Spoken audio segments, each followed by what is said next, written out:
स्वागत है स्टूडेंट, हमारे चैनल पर हम आपके लिए लेकर आए हैं क्विज अभ्यास कक्षा 10 का विषय गणित का, जो कि सप्ताह 28 का डाला गया है और 15 जनवरी 2022 को दिया गया है।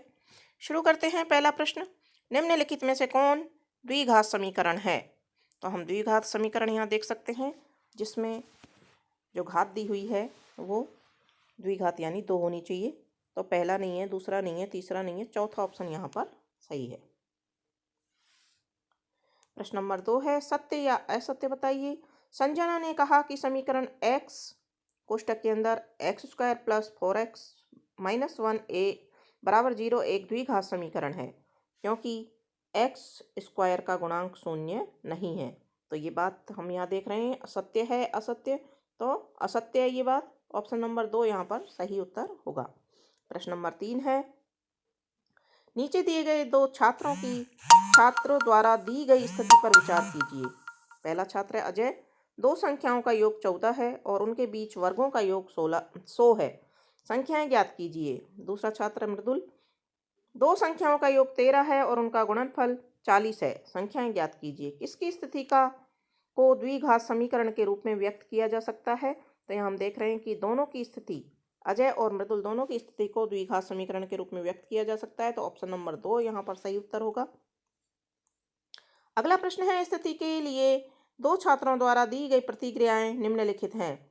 यदि एक आयत का परिमाप 16 सेंटीमीटर है तो उसका क्षेत्रफल 15 सेंटीमीटर स्क्वायर है, तो उसकी लंबाई और चौड़ाई ज्ञात कीजिए। अंजना, स्थिति को द्विघात समीकरण द्वारा व्यक्त किया जा सकता है।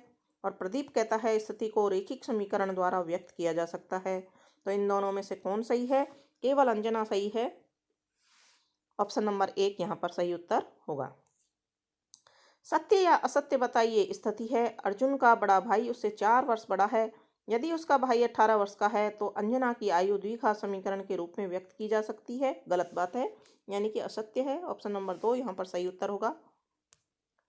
अगला प्रश्न है, स्थितियों पर विचार कीजिए। स्थिति 1, यदि दो क्रमागत पूर्णांकों का गुणनफल 156 है तो पूर्णांक ज्ञात कीजिए। स्थिति 2, यदि दो क्रमागत पूर्णांकों का योग 15 है तो पूर्णांक ज्ञात कीजिए। उपरोक्त में से कौन सी स्थिति द्विघात समीकरण के रूप में व्यक्त की जा सकती है? तो यहाँ हम देख रहे हैं पहली स्थिति, यानी कि केवल स्थिति नंबर 1, पहला ऑप्शन यहाँ पर सही उत्तर है। अगला प्रश्न है, समीकरण कोष्टक के अंदर दे रखा है 2x - 3, दूसरे कोष्टक में है 3 - 2x बराबर x इंटू कोष्टक में x + 1 को ax² + bx + c = 0 के मानक रूप में दर्शाया गया है, जहां a, b और c स्थिरांक है। b का मान क्या होगा? इस समीकरण को हल करेंगे तो b का मान ऑप्शन नंबर 4 पर दिया हुआ है, -11 सही उत्तर होगा। अगला प्रश्न है, निम्नलिखित में से कौन द्विघात समीकरण नहीं है? तो यहाँ हम देख रहे हैं पहली स्थिति द्विघात समीकरण है, दूसरी भी द्विघात समीकरण है, तीसरी स्थिति t² को t से गुणा करते हैं तो t की घात 3 हो जाती है। तो ये द्विघात समीकरण नहीं है। तो ऑप्शन नंबर 3 यहाँ पर सही उत्तर होगा।